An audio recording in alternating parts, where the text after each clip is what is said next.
right. Just to kind of recap this little flow chart, I again can't stress it enough. You probably should have this written down so that you know the difference. Okay, so you got a quadrilateral is 4 sides, and then we're mostly going to talk about this middle section as well as this kite. Okay, with a parallelogram, the 2 pairs of parallel sides. With a kite, you have no parallel sides. Okay, a rectangle is going to be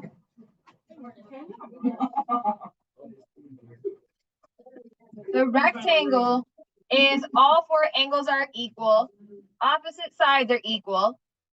For a rhombus, all 4 sides are equal, and then a square is all 4 sides are equal and all 4 angles are equal. Okay, so now that we've kind of discussed that, let's go ahead and start talking about this. So parallelogram, what makes a parallelogram a parallelogram?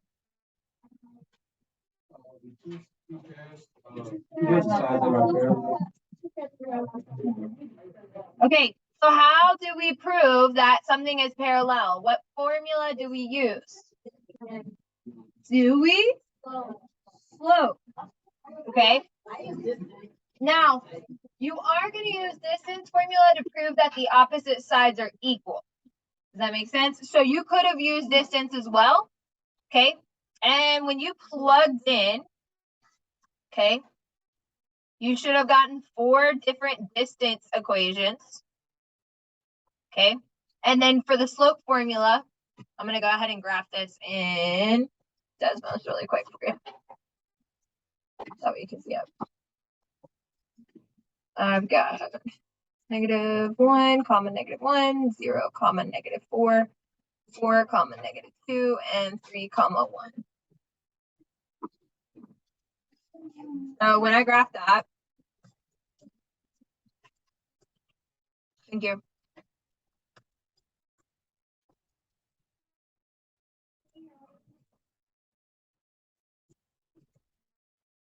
Okay, so we've got this little shape right here.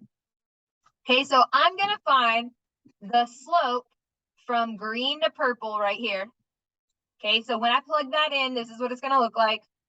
Let me go ahead and erase these.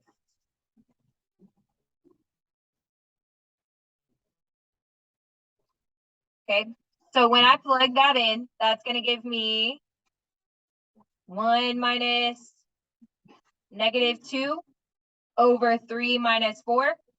That's going to give me 3 over -1, which is -3. Okay, so that's going to be the slope for this guy. We're going to check the red, the blue. So that's going to be -4 minus -1 over 0 minus -1. So that's going to be -3 over 1, which also is going to be -3. So I proved that these 2 are parallel. Okay, but now I got to do these 2. So red to purple is going to be -1 minus 1 over -1 minus 3. So that's going to be -2 over -4, which is 1/2. Okay, and I'm just going to go ahead and tell you right now, this is also going to be 1/2. Okay, so that way you prove that opposite sides are parallel. Okay, now you can sit here and you can do the distance formula as well. Okay, but the whole point of a parallelogram is that 2 pairs of opposite sides are parallel. Yes, ma'am. Y2 minus Y1 over X2 minus X1. So Y2 minus Y1 over X2 minus X1. And that's slope. Wait, so then what is y minus y subscript 1 equals mx? I mean, equals m. Oh, yeah. You're talking about point slope form. One gives you a point, one's trying to find only slope. Oh. Okay.